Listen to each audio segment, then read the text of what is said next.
Welcome to the Week 18 Point Spread Show here at FantasyPoints.com. My name's Joe Dolan. That's Tom Brolley.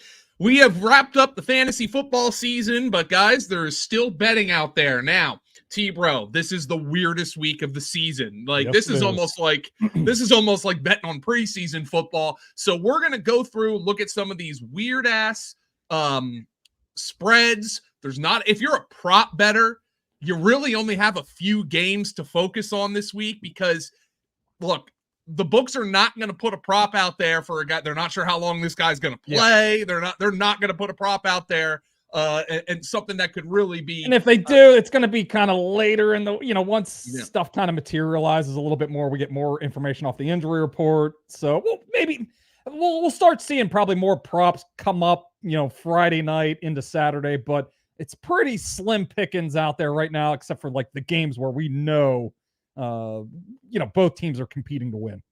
Yeah, so T-Bro, let's start just by going down the games, the numbers, as we do kind of all season long, except it's going to be probably a little bit shorter. So Here's one of those weird games. We're going to start with Pittsburgh at Baltimore, 4:30 p.m. Saturday. Pittsburgh laying 3, yes. 3.5, depending on where you look. 34.5, 35 the total. Very low total game. And as if I don't need to tell anybody listening to this, they already know. But the Steelers are motivated to win. The Ravens are going to rest their starters. Tyler Huntley is going to start at quarterback, which explains this line. Tom, are you on the spread or the total with this Steelers and Ravens game? No, I couldn't quite get there, but if I was, it would definitely be with the Ravens. This line is way too inflated towards the Steelers. If we had everybody playing in this game, I make this game close to 2 touchdowns, probably in that 13.5 point range. So you're telling me that 17-point difference without Lamar Jackson and a bunch of the key players. Yeah, I get it. We're going to see that a bunch this week where the team that's extra motivated, the line is inflated towards them, but this line should be at least under a field goal. I wouldn't have a problem with the Steelers being, slight favorites in this game, but Tyler Huntley, who you taking, Joe? Tyler Huntley or Mason Rudolph? If you had to, win a game here, and, we do have Mason Rudolph the last 2 games sample, but taking everything into consideration, I don't know if there's much of a difference. Maybe Mason Rudolph is, got the slightly better pedigree here. I don't know. What do you think? I would take, if I had to win a game, I think it's probably easier to win a game on a neutral team if I have a quarterback who can run a little bit. I feel like that's an equalizer. Now, as we've seen with somebody like Josh Dobbs, maybe the upside of that eventually wears off, and then you want somebody who can maybe execute the passing offense a little bit better. But Tyler Huntley's won some games in the league. He can run around a little bit. Yep. I think I would take him, if I needed to win a game tomorrow. But, I've been pretty impressed by what Mason Rudolph has done, and I'm not surprised that they're going to him instead of Kenny Pickett. No, for sure. They have to, stick with him here through the end of the season. And but we've seen the Ravens here. They compete their asses off in the preseason. They had the extended winning streak in the preseason over, I think it was like 24 games or whatever it was. So we see this, Harbaugh still gets these secondary players to compete here. I know there's some conspiracy theories out there. Yeah, the Ravens, want the Steelers to win here. They would love for the Bills to be, eliminated from the playoffs. The team that probably is the second best team in the AFC. If the Steelers win and the Bills lose, Steelers would get into the playoffs. But I think the Ravens will show up for this one. So I couldn't quite get there. Maybe this is a little bit of my Pittsburgh bias coming into this, but I'm leaning heavily towards the Ravens here, +3, +3.5. Tom, the prop market has no Ravens right now. At least I'm seeing on DraftKings. Did you hit anything? Just a Tyler Huntley line. That's 165. That the other thing about this game, 162 now. So. 162. Yeah, the weather it could be a factor in this game. Anybody on the East Coast knows that at least in State College, Pennsylvania, here we're getting 48 inches of snow tomorrow. So that's why some of these lines look a little bit lower. Mason Rudolph is around 190. George Pickens has been on a tear. His receiving yards prop is at 47.5. Big reason why those numbers might look a little bit shorter than usual, which is another reason probably why to bet look at the Ravens here in this spot, getting a field goal and a half, because it could be a little bit lower scoring offensive environment. Houston at Indianapolis. This game obviously will not be affected by the weather because they'll close the roof at Lucas Oil Stadium. Houston laying. Did Irsay tweet yet? The dome is closed for Saturday night. It would be kind of funny if they left it open, because Houston obviously not used to that, but neither are the Colts at this point. 1.5. The Texans are laying on the road. 47.5 is the total, Tom, in a must-win game. This is a win and in the playoffs, I believe, game for both of these teams. Yeah, both teams, and they have a chance to get the AFC South title, depending on what Jacksonville does. We'll get into that game shortly, but I gave this one out on Monday. Texans getting a point. I had a feeling it would move towards the Texans as the week went along here, getting the chance to bet on CJ Stroud, the better quarterback, and I think just the better team here overall. And the line has flipped towards them. They're laying a point and a half, depending on where you're looking. I still like the Texans side here. Anything under a field goal. I believe in this Texans team. And Colts, they've been running a little bit lucky here at some points here. I do. The Colts are a better team at home. We've seen Gardner Minshew, his splits, home road splits are pretty dramatic. So that is working in their favor. But if I'm picking a team here and, basically a coin toss game, I'm going with the better quarterback and I'm going with CJ Stroud. Like them, even laying a point and a half now at this point. Tom, this game is odd for this week because it has a full prop market because we have two completely motivated teams. Did you hit anything here? Do you like the matchup for either side? I did not hit anything. I was hoping the Dalton Schultz numbers would come out a little lower. He's sitting 43.5. I was hoping for maybe something in 37.5, 38.5 range. That didn't happen, so I'll probably be avoiding that. Nico Collins, we cashed some overs on his props last week. They were set around 60 yards for whatever reason. Not getting that discount this week. 15-yard difference from last week to this week. So probably off of those props as well. One I was kind of looking at, Jonathan Taylor, maybe some unders on his receiving props, his receiving yards, receptions. Has not been involved in the passing game very much overall, and especially since coming back from that thumb injury. So that was one thing that kind of caught my eye, but I probably will not get there. But those were a couple of the props I was looking at.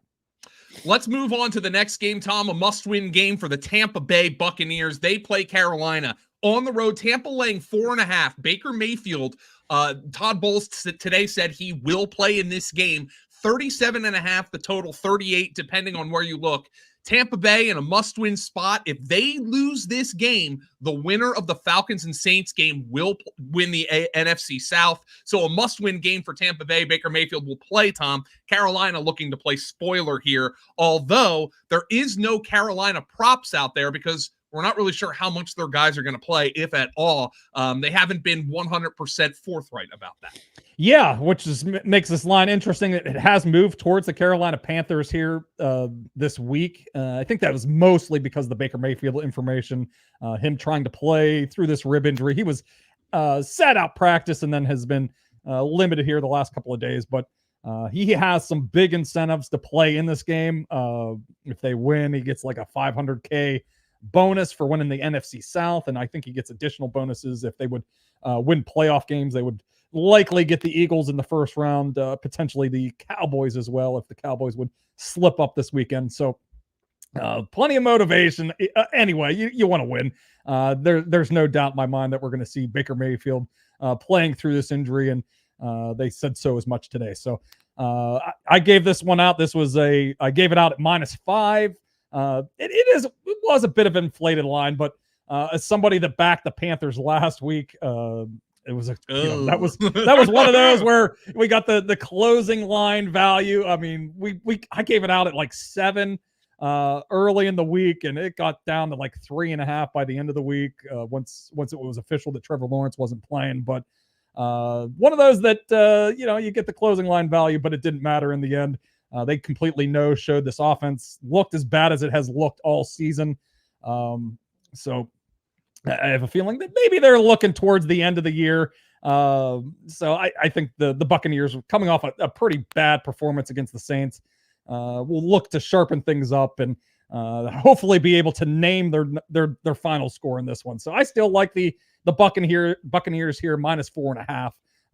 Like it a little bit better after getting it -5 earlier this week. The Bucks have only props out for 5 different offensive players, Tom. If you want to go into the defense props, listen to our guy Varnes, because he's been awesome, over 60%. Yep. Including a parlay last week, by the way. But passing props, there's only 5 players here. Baker, Otten, Godwin, Evans, and Rachaad White are the only players with props, Tom. So I'm not sure you've hit anything here. No, and we've got a Chris Godwin prop last week.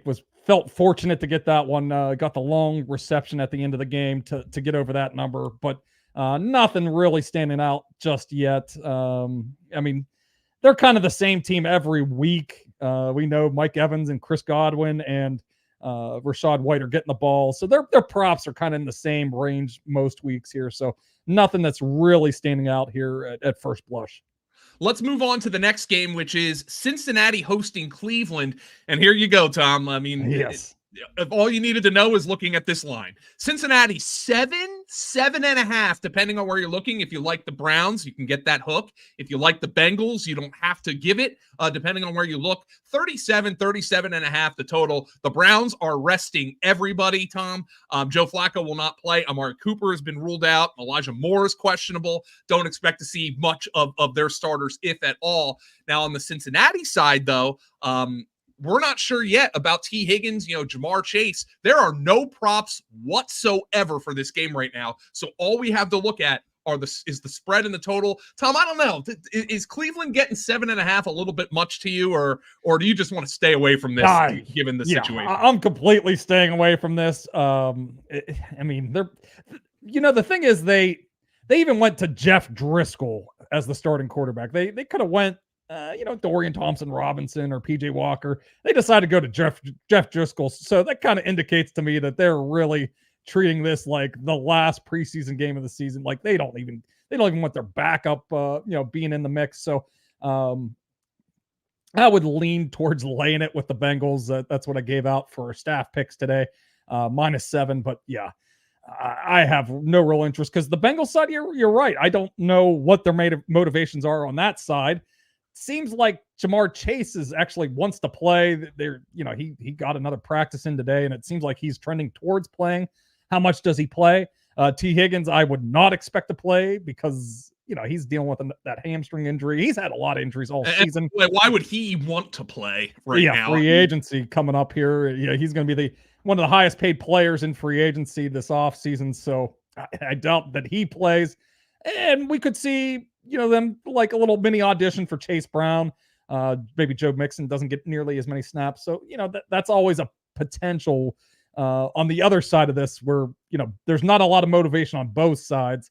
I think the Bengals, they're in that range where their draft pick is not going to be improved much. So I think ending the season on a bit of a high note is probably more of their motivation, but they're not going to put any players at risk. So I lean towards the Bengals, but yeah, definitely a game where there's too many conflicting things that could potentially, knock your bet off. I know damn well that there are probably people who love betting on these games, and feel like there's a serious edge to be had. But I like that you're honest about this one, Tom. Not a game that you're getting involved in. Minnesota at Detroit. Detroit's laying 3.5, depending on where you look. Obviously, very important to get that 3 if you like the Lions, the 3.5 if you like Minnesota. 45.5 the total. Minnesota motivated to play spoiler here, going back to Nick Mullins. Minnesota, by the way, can actually still make the playoffs. It's I think 8 coin flips have to come up their way for that to happen, but they can still do it. So that's why they're going with Mullins, as opposed to just giving Jaron Hall another start. And the Lions are still in the mix for the 2 seed. They're probably going to be the 3, though, Tom. And they're a team. Dan Campbell, I think, has said we plan on playing our guys. I believe him. I'm listening to him. But they're a team that if they see, Philly with a big lead in the third quarter and Dallas with a big lead. They're the 1 o'clock window, though. That's right. That's the thing about this game that makes it kind of a tricky handicap. My apologies to everybody. No. I was kind of under the same thinking I just realized like just I don't even know when we did the poll on Tuesday if I realized it completely or not, but over the last couple of days, yeah, it was a good move by the NFL to put them in this 1 o'clock window to kind of motivate them to potentially play. So I take Campbell at his word that he's going to play his guys. He's pretty straight shooter with most things. And so they're -3 at FanDuel. I'm a heavy lean here towards the Lions. We just saw this game a couple of weeks ago. Lions went into Minnesota and won by 6. And I actually had Minnesota in that game, and that was the Nick Mullins 4 turnover games, which prompted them to play Jaron Hall last week, which was a total disaster. And they're back to Nick Mullins again this week. So Minnesota, they looked really rough last week, and that was just not even their quarterback play. Their offense looked. Their defense. They were making some major mistakes in the secondary against that Packers offense. So I lean heavily towards the Lions. I just can't quite get there because you're right. I don't think they have much of a chance to get to the number 2 seed.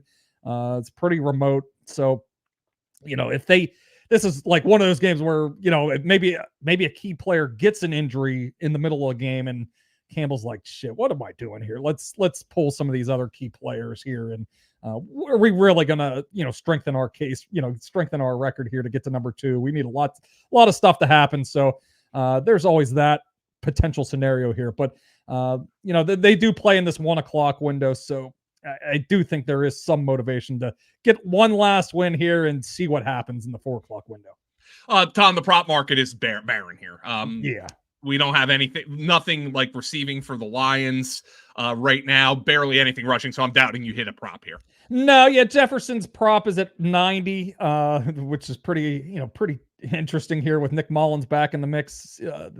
But yeah, Jordan Addison's at 48.5. So they have a few props out here for Minnesota, but nothing I'm really dying to get involved in, especially if we have a quarterback issue again. They're going to probably have a short leash here. And if we get Jaron Hall back in the lineup or Josh, those overs on Jefferson or Addison could be dead on arrival if one of those backups gets into the game. Let's move on to the next game on the ledger, Tom. And this is a game that doesn't matter, but I probably expect both teams to try to kick each other's ass. The problem is the weather's going to be atrocious. For the Jets at the Patriots, 1.5. The Patriots are laying 2.5 in some spots. It hasn't gotten to that key number. 30.5 is the total. The only way I could be interested in this game is if it's snow all over the place. I hope so. And that there's that forecast that it might be a little snow globe game here. I actually love the Patriots in this spot. I actually just added them this afternoon. This is a little bit of the narrative game here. If it's Bill Belichick's last game in New England, they've been fighting hard too for him. We've been cashing some bets on them the last couple of weeks. They cashed for us against the Steelers on Thursday Night Football. They cashed for us Christmas Eve night against the Broncos. Even last week, I did not bet them there, but they come right out and score the kick return touchdown and hung with the Bills, for all 4 quarters in that one. So now we're, it's not the best spot. This isn't a Patriots team I want to be laying points with necessarily, but I do think there's some indications the Jets might be, waving a white flag here. Could we get the first 0-0 game in the Super Bowl era here? I love it. I mean, we had the 3-0 game earlier this year. Maybe we can get a 2-0. That would be cool. I have the Patriots -1.5. So if we get a 2-0 Patriots win, that would cash that bet. So, but the Jets, I mean, they cut Dalvin Cook earlier this week after he requested it. Zach Wilson, they didn't even let him practice this week. They shut him down immediately. So I think there's some signs that the Jets might be content to lose this one, get a little bit better draft pick. Everything that the Patriots have done the last month indicates they're still playing to win for Bill Belichick. So I'd like laying the 1.5 here with the Patriots in a game that looks meaningless on paper, but I think one team is still playing hard. Yeah. There's a game now, Tom. This is one of the few where we're going to have a full rack of props and full motivation for both teams. It's Atlanta at New Orleans. Atlanta getting 3 on the road. New Orleans laying 3. 42.5 being the total here in this game. It's simple. If Tampa Bay loses to Carolina, the winner of this game wins the NFC South. I guess there could be some scoreboard watching going on here, Tom, but I seriously doubt either of these two teams, even if they see Tampa Bay victorious. I don't view eliminated teams as the kind of team that's going to pull their starters. So I expect a full slate of players to go here in this game, Atlanta and New Orleans. Yeah, and I think there is still, I don't know all the playoff scenarios exactly, but teams can back in. Yeah, I think they could. I mean, that 7th seed, if the Packers lose, if the Seahawks lose, then I think, the winner of this game is in play for that last spot. So that's why Minnesota's chances are so remote, because they need, I think they need some sort of scenario where the Falcons win. And but I do think, as you said, they're both these teams are going to be trying to win this game, even if the Panthers would fall way behind against the Buccaneers. I still think both teams are going to be trying to win this game. I don't think either coach is guaranteed to have a job next year either. That's a great point as well. And on a high note. I know we talk about Arthur Smith, how much we hate him.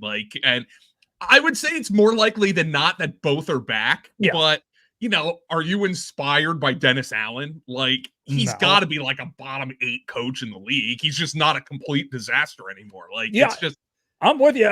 If one of these teams completely no-shows in this kind of a must-win spot, one of these teams gets blown out by 3 or 4 scores, then the seat gets a little hotter. I'm with you, though. I think both are back, but you don't want to leave on a sour note and give any reason for your owner to potentially fire you here. So I think both teams will be plenty motivated in this one, even if the Buccaneers would get out to a monstrous lead against the Panthers. Now, we did see this matchup earlier in the year, but it's they bookended them. It's a completely different scenario from, I believe these two teams played in week 1. I mean, do you even look at that, Tom, when you're looking at the prop market for this game? No, I don't think it was week 1, this one, though. I think it was towards the end of September, or maybe early October, but it was very early in the season.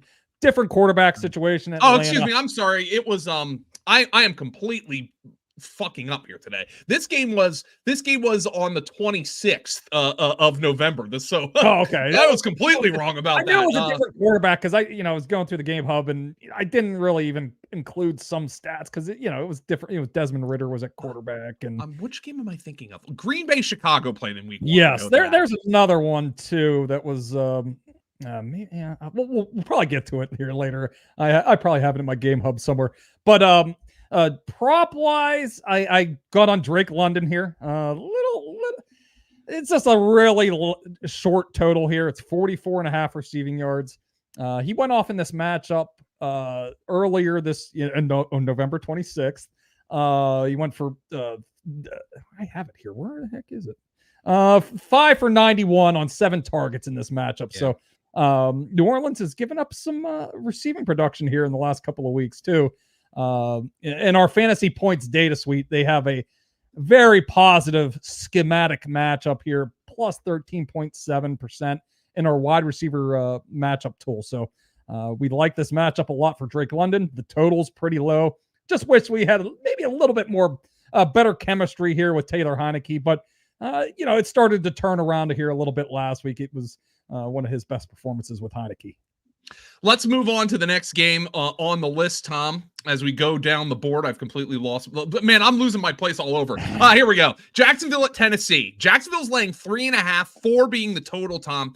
Excuse me, 3.5 or 4, depending on where you look. 41.5 is the total. Jacksonville not guaranteed to be in the playoffs, but this is a win and in scenario for Jacksonville's going to play their guys. I expect Trevor Lawrence is going to play in this game. He's going to be listed as questionable, but Jacksonville has all the motivation in the world, Tom, to avoid remember like a month and a half ago, we were talking about this team as a dark horse to be the 1 seed in the AFC, and they could fall out of the playoffs completely. And this is a spot where I think we mentioned this on the podcast on Tuesday when we were talking motivation. I would be scared Vrabel this week to death if I were a Jaguars fan going on the road to play the Tennessee Titans this week. Well, you did see the Vrabel. Somebody, a reporter asked him, what's the motivation this week? You guys trying to win, or you guys, thinking about resting guys, and Vrabel went absolutely off. We're trying to win. it kills me inside every time we lose. So, yeah, I think the Titans want to win this game. This could be the swan song for Ryan Tannehill and Derrick Henry as well. Had some good years with them. They got the #1 seed a couple of years back, and it's tailed off here, obviously, the last 2 seasons.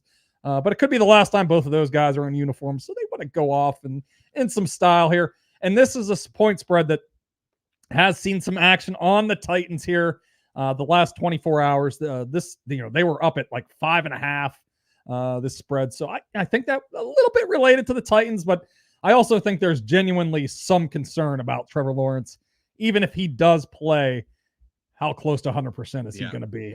They're even trying to bring back Zay Jones and Christian Kirk, and the line is still moving against the Jaguars. So I think there is some legitimate concern about Lawrence and his health in this game. Tom, did you hit anything in the prop market here with the Titans and the Jaguars? Obviously, it's not very much right now. I'm actually showing 3 players. Calvin Ridley, Evan Ingram, and Travis Etienne are the only 3 players I'm showing props on. Okay, those must have just popped up in the last half hour or so. Because this is one game that had nothing on the board. So nothing. I'll have to look into that game a little bit more, but I probably will not be getting involved with any overs with the Jaguars receivers, just in case Lawrence isn't quite himself. And we'll see about these Titans props. But yeah, nothing I'm probably too excited about getting involved with right now. Seattle at Arizona. Seattle 2.5, 3, depending on where you look. Seattle's laying it on the road. 47.5, 48 the total for the Seahawks at the Cardinals, Tom. Could be an interesting game here in State Farm Stadium with the Seahawks in a must-win kind of scenario. I don't know if they're one of those teams that could back into the playoffs depending on what happens elsewhere. But for those teams, just treat it like they're going to play to win, and that's exactly what Seattle's going to do in this game. Is they're laying 3.5, depending on where you're looking. Yeah, this game actually had touched 2.5. There is still a 2.5 out there at BetMGM. It's mostly 3s across the board now at this point. So there was some momentum towards the Cardinals. I'd lean towards the Seahawks in this one. I worry about the Cardinals. Last week was kind of an emotional, Jonathan Gannon coming back to Philadelphia. It seemed like even Kyler Murray was wearing the Sidney Crosby jersey to antagonize the Eagles fans. It seemed like that was kind of their Super Bowl last week a little bit. So I do worry about them a little bit here. But this is another spot where they could ruin another team's playoff hopes, especially a division rival here. But I still lean towards Seattle here, laying the points. But yeah, definitely shop around. Try to get a 2.5. There is a 2.5 at MGM if you're looking to bet the Seahawks, but not one that I have a whole lot of conviction with. The Seahawks have been a fading team in the second half of the season, and the Cardinals have shown some flashes here, but still a team that I'm not sure has that's going to be all the way up for this game. They've actually put a full rack of props out for this game as well, Tom. For both teams, pretty full. So did you hit anything in the prop market? I know you have not been putting a lot of prop bets down so far. No, just 3 so far, but I do have one from this game. I'm going back to Trey McBride. His prop has has dropped a little bit from last week. It was sitting up in the low 60s, sitting at 55.5 right now. We love this matchup for tight ends against Seattle. He's been heavily targeted. They run the most zone coverage, so he's averaging 2.52 yards per route run with a 28% target share on 159 routes against zone coverage since Kyler returned. So he's their zone beater. Seattle runs the highest rate of zone, and they're giving up 55 receiving yards per game to tight ends, which is the 8th most. So it's kind of lining up here. I think Trey McBride kind of goes out with a little bit of style here in the final game of the season. What do you want to put a line on whether or not I'm on drugs right now, Tom? No, you're not on drugs. You're just excited for the weekend here. My brain is scrambled, but yes. I am not on drugs. No. Gonna have a couple of whiskeys tonight, but no, I am not on drugs. Maybe I should be. I could be on. I need Adderall. I've needed Adderall since I was 8 years old, and I've never been prescribed it. But no, I am not on drugs at all. Tom, let's go to the next game on the ledger, which is Chicago at Green Bay. That's a 425 game. Obviously Green Bay winning in, Chicago completely motivated to kind of break the Packer curse here. It's still a very important game for Matt Eberflus. It's an important game for Justin Fields. It's an important game for the entire Bears organization, just in terms of carrying momentum. What kind of decisions are they going to make this offseason? The Justin Fields discussion is massive right now. But the fact of the matter is, in this game between these two teams, Green Bay needing to win to get to the playoffs, laying 3 at home, 44.5, 45 the total, we have pretty much universal motivation across the board here. Yep, this is a very familiar spot for the Packers. Last year, they were in a similar spot where they win and get in, and at home against at Lambeau Field against the Detroit Lions, and the Lions spoiled them there. And I'm with the Bears here. I think they're going to spoil the party here. This is another up and coming team. Looking at my power ratings, I have the Bears rated above the Packers. The Bears are my 11th ranked team, and the Packers my 13th ranked team. I make them with slight favorites over the Packers in a neutral situation. I get it. This is an inflated line.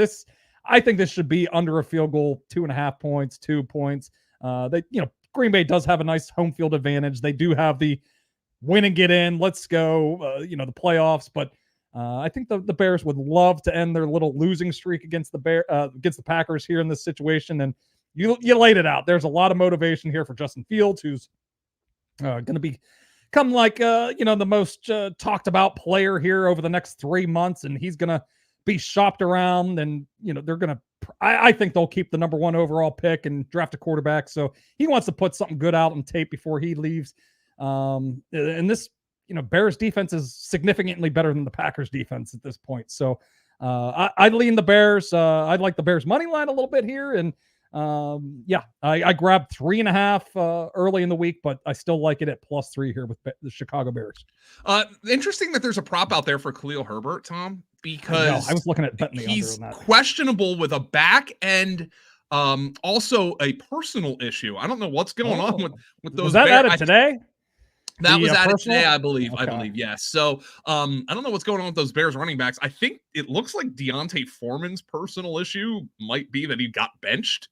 He put something on Twitter whenever he I forget what it's ain't no love in this shit. You got to know that. Yeah. He hadn't tweeted for like 4 months. So I don't think he was very happy about getting a healthy scratch last week. But Khalil Herbert, he could be trending towards a healthy scratch. Otherwise, Tom, did you hit any props here with this very important game for the Green Bay Packers? Yeah, I mean, that was the one. I haven't hit any other props. I was looking hard at that Herbert one, though. It's 62.5. I'm thinking about hitting that under. Maybe we get some sort of indication, if we get any kind of indication that Foreman has a chance to play, then that line is going to plummet. So that might be one as soon as I get off the air. I might just do it just because of the injury and because of the personal, there are indications that he could have a limited role. And, maybe if he does dress, maybe he doesn't play very much. So that's one I should probably, I might be adding to the report here after the show. Kansas City at the Chargers. Kansas City is getting 3.5. 35 is the total, Tom. Here is a game where there is basically no motivation. Kansas City's going to rest their guys. The Chargers, they don't even have guys to rest right now. Keenan Allen they've been resting Keenan for a month, Yeah. So, Tom, it's 3.5. Normally, even in Kansas City's backups, you'd be like getting 3.5 against Easton Stick. The problem is Kansas City starters aren't any good. So, are their backups going to be any good? I'm not too sure about that. But 3.5, 35.5 the total, Tom. I don't have a whole lot of analysis. If you have a read on this game, feel free to offer it up. I'm sure there's some sicko who thinks there's a massive advantage in this game. I'm not sure what it is at this point, but Tom, props for this game either. This is another one of those. Would you take Blaine Gabbert or Easton Stick? I think I would take Blaine Gabbert. I mean, if I was choosing, so the quarterback advantage might be in the Kansas City. I think Kansas City has some decent depth here. They're going to be playing the backup receivers, not much of a difference from their starting receivers. So I would lean towards taking the points here, plus 3.5. The Chargers haven't. They laid down on that Thursday night game, but they have shown some fight here the last 2 weeks. But if I was going any direction here, I would take the points with the Chiefs. But no way in hell I'm going anywhere near this game unless we get some sort of indication that one of these teams is definitely motivated to win this game all of a sudden. But yeah, nothing prop wise, nothing game wise. This is the game on the board that I have absolutely 0%. I do not want to see this game once. I mean, this is right up there with that Cleveland-Cincinnati game. Yeah. I have zero interest in either of these games. I have to imagine Scott Barrett's going to be writing up Justin Ross in his slate breakdown for tomorrow. Absolutely. I mean, this is his prime spot. He's running with and Blaine Gabbert, when he listed who he's going to be playing with, Justin Ross was the first name he mentioned. So, I mean, I think it's Justin Ross time here in week 18. Denver at Vegas. Vegas laying 37.5 the total. Jarrett Stidham against Aiden O'Connell. And Tom, Devontae Adams was out in the media this week saying, we want Antonio Pierce to have this job. We want him to be our head coach. So I think the Raiders are motivated. You argued earlier this week when we were talking on the podcast, you mentioned that you think the Broncos are motivated too. The prop market is not very sure about that because there are no props for this game, but the Raiders are laying 3 at home, 37 the total. I like the Raiders side, Tom. What do you like here? Yeah, I'm with you on the Raiders side. Gave it out 2.5 during when it was staff picks. I didn't actually bet it, but it has moved to 3 here in the last couple of hours. So since we did staff picks, that was like at around noon. So over the last 3 or 4 hours, this line has moved towards the Broncos, towards the Raiders a little bit here. Pretty flat 3. But I'm with you. I think the Raiders, they want Antonio Pierce next year. Don't know who their quarterback will be, who exactly will be surrounding him. But I think for these players that are the long-term pieces, they want another year from Antonio Pierce. Denver, Stidham has one last chance here to kind of show them that, hey, maybe I'm the guy. If you want to go on the cheap for quarterback next year, kind of, rebound, help your salary cap a little bit. They're gonna have to go cheap somewhere. Exactly. So if they want to, hey, go with a quarterback that's only making $5 million a year and go cheap at quarterback position here. So this is a little bit of a addition as well for Stidham here, but I'd lean heavily towards the Raiders, but yeah, this is going to be a low scoring, kind of grinder game. Definitely leaning towards the Raiders, but not one that I'm desperately trying to get involved with. Tom, there's nothing else to talk about with this game because there's no props out there. So let's move on to Washington. Excuse me. We're going to go to Philadelphia first at the Giants. Eagles 4.5, 5.5.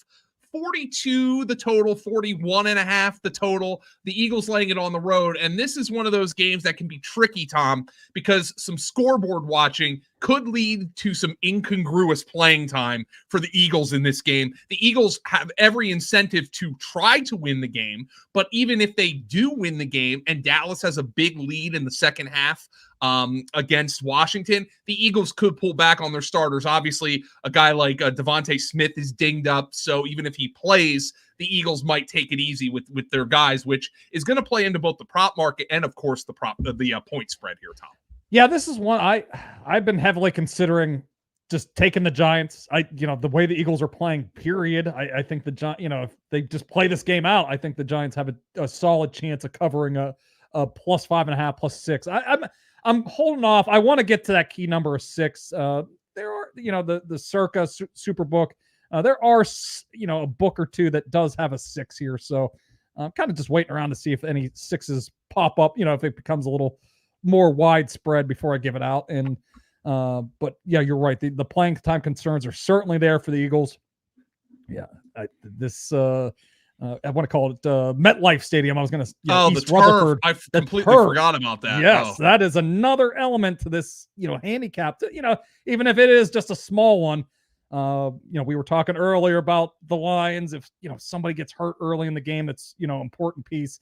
Does that cause Campbell to pull back a little bit? And that could certainly we've seen it plenty on this turf up at MetLife Stadium. So and it could snow. So there's all kinds of extra stuff here, man. That's going into this. Yeah. So we're going to get into the Cowboys Commanders game next, but they're huge favorites, almost 2 touchdown favorites. So if they open up, a little bit of a whoop ass on the Commanders and they're up by 2 or 3 scores at halftime, there's certainly the possibility the Eagles are like, all right, let's pack it in. Let's get healthy for next week. We're going to have to travel anyway. So let's keep our guys healthy going into next week. Yeah, and the only thing that I might push back on with that, Tom, is the fact that maybe the Eagles, if they have some momentum going, they try to keep it going. Obviously after some of their not a whole lot of momentum the last couple of weeks. So no, I mean, if you're building any, you might want to continue to roll on it and hope that it continues into the wild card round. So yeah, that is a good point. The only props we have in this game are for the Giants, though. I don't know if you hit any Giants props yet, Tom. I mean, no. Saquon at 62.5 seems pretty juicy given the state of the Eagles' run defense, but I don't know. It's the weather might make that even more difficult to hit a prop. Yeah, I haven't. These are new props. They were not up earlier today, so one guy might look at is Slayton. Had a big game against, had the big gain against the Eagles on Christmas Day. Has been rolling a little bit here ever since Tyrod jumped back in the lineup. It's 41.5, 43.5 at DraftKings. So, I might get involved with that one. But yeah, nothing. I need a little bit more time to look these over. But Slayton and Barkley, if I'm looking at overs, would be the 2 routes that I would go. Let's go to Washington and the Cowboys, Tom. In Washington, Dallas laying 13 and 13.5, depending on where you look. 47, 46.5, the total. There could be some rain here, but it's going to be much warmer in Washington than it will be in New York, which is where it could snow. The Cowboys are laying 13.5. Tom, do you have a play on either side or total here? No, I mean, ATS purposes, I'm leaning towards the Cowboys. We've seen this spot plenty of times for the Cowboys when they're the big favorites. They know how to stretch a lead out and win by margin. So, and we saw this game on Thanksgiving Day. It was a pretty tight game through the first 3 quarters, and then Cowboys just rolled them in the 4th quarter and really opened it up. So, I have to wonder about the Commanders on the other side. They didn't roll over last week against the 49ers, but not showing a whole lot of fight. Sam Howell's been pretty awful since basically that Thanksgiving Day. He's been terrible since then, which, led me to my one prop bet here. I did get Terry McLaurin under 62.5 receiving yards. It has been bet down a little bit. I think it's 58.5 the last time I saw it today. Oh, it's down to 56.5. Yeah, that's probably about where I thought the number should be. So don't know if that's necessarily a play anymore, but there is some concern here that they could pull back on some of their veteran players here in Washington, give some younger guys a few more reps or whatever. So I don't know if that involves Terry McLaurin, but there's a little bit of playing time concern for some of these Commanders players. Not a lot of props out there, Tom, but the thing is with the Cowboys props is, yes, the Cowboys could pull their guys if they've built a big lead.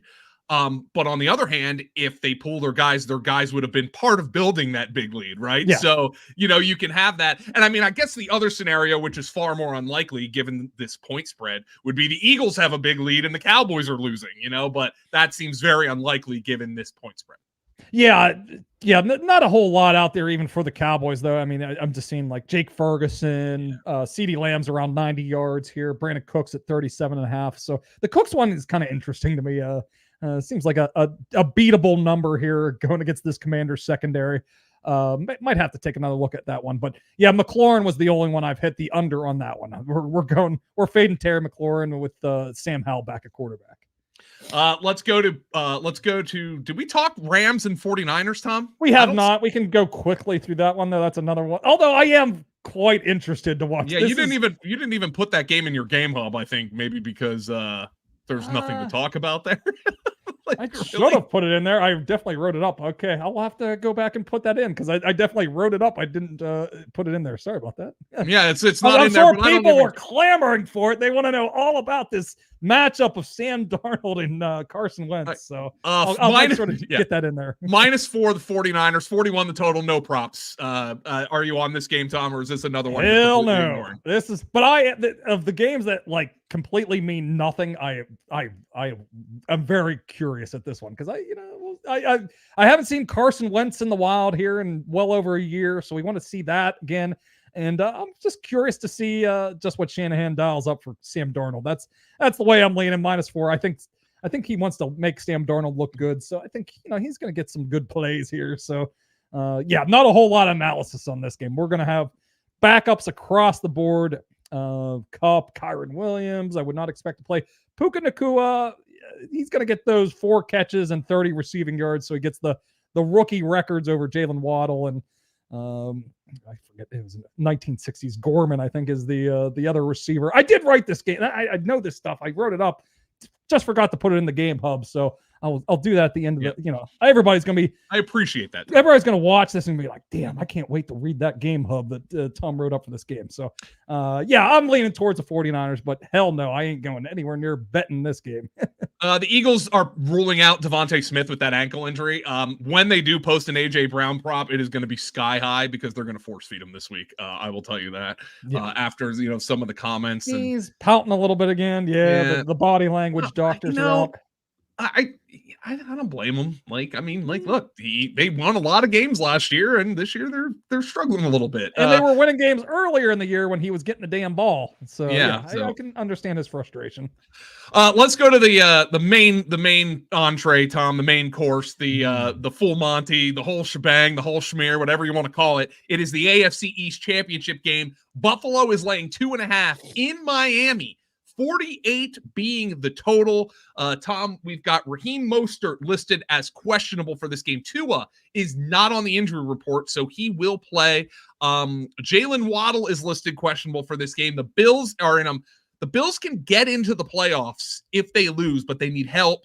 The AFC East, Tom, is up for grabs on Sunday Night Football. Buffalo at Miami with Buffalo laying 2.5. Do you have a play on the side or the total here in this game, Tom? I'm leaning towards the Bills, but this is definitely an inflated line here.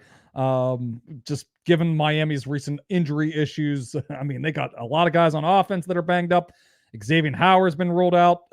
Bradley Chubb tore his ACL last week, so I get why this line opened at 3, but we're starting to see some of those sharp bettors come in here, and it's been hammered down here to 2.5. So I think it's going to be one of those, bouncing between 2.5, 3 all weekend. So if you're looking to bet Buffalo, make sure you get a 2.5. And then, if you're looking to get Miami, there's probably going to be opportunities to get +3 out there with Miami.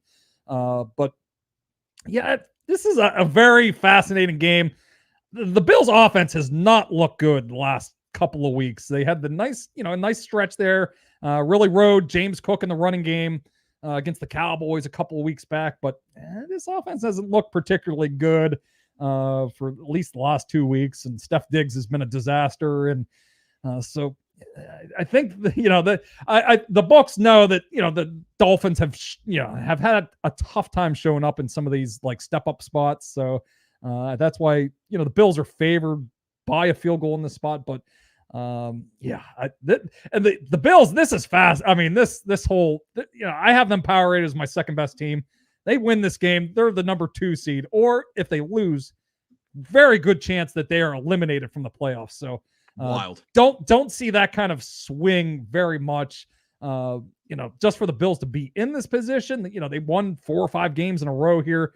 They were sitting at 6-6, and just the fact that, I mean, they could still miss the playoffs here or be the number 2 seed, completely wild. And I'll be very interested on this on Sunday night, because if my Steelers win, this is their key to getting into the playoffs will be a Dolphins victory. So it's going to be a little bit. My roommate is a Bills fan, so there could be some tension in the house on Sunday night.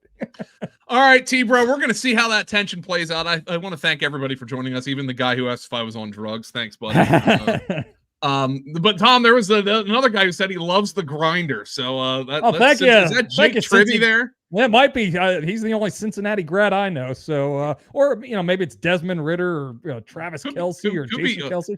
Did Travis graduate? I'd be surprised if Travis graduated from anything. But Jason, I think Jason graduated. Maybe it's Kenyon Martin. Did he graduate? I don't know. Oh, I seriously doubt he was a one and done. Yeah, I was gonna say, maybe he went back and got his degree. You never know. So Dermar Johnson, remember him? Those Huggy Bear teams. The Huggy Bear has since been canceled, but goodbye Huggy Bear. But yeah, I used to love watching those Cincinnati. Wow, no, Kenyon Martin played for 4 years. Really? I always thought he was like one of the early entry kind of guys. No. Oh man, back when can you imagine what it would take for an NBA number 1 overall pick to be a 4-year guy now? I mean, who was the last? That'll never happen again, right? Yeah, I'm trying to think who was even the last. That's probably Kenyon Martin. I was going to say Duncan was around that time, but Martin was after him. I'm trying to think of who else. Apparently, okay. So let me see here. Oh, we're ending with a little trivia question. Hey, Jake says Kmart was awesome. Kmart was awesome. He was amazing, but I can't imagine. So the year after, it was Kwame Brown. So forget about it. He was high school. Then who didn't go to college at all. Let's see here. No, Andrew Bogut was not a 4-year guy. Derrick Rose was one and done, I think. Yep. I have to imagine. Yeah. I didn't realize. I always thought he was like a 1 or 2 year guy. Oh, so did I. No, Blake Griffin, he was a 2-year guy. No. Yep. Kenyon had to be the last one. Elton Brand was the year before him, and then Olawokandi, I even think, was a 3-year guy. Duncan was a senior, I think. Yeah. He was a 4-year guy. Anyway, there we go. There's the basketball number 1 overall draft pick history. So Kenyon, I would not have gotten that if you were to ask me at a bar. I would have said he went there for 2 years. So I would have said the last one was Duncan. I would have said was the last 4-year starter college player. There you go. Anyway, next time you have a little trivia game, there you go. Pull it out. There you go. All right, T-Bro. Thanks everybody for listening to us on the Point Spread. I'm sure we're going to do this show for the playoffs because the playoffs will have a full rack of props and stuff like that. So we'll be with you. I'll try not to be on drugs for those shows, and I hope everybody has a great weekend. Enjoy Week 18, everybody. Win some money. Take it easy.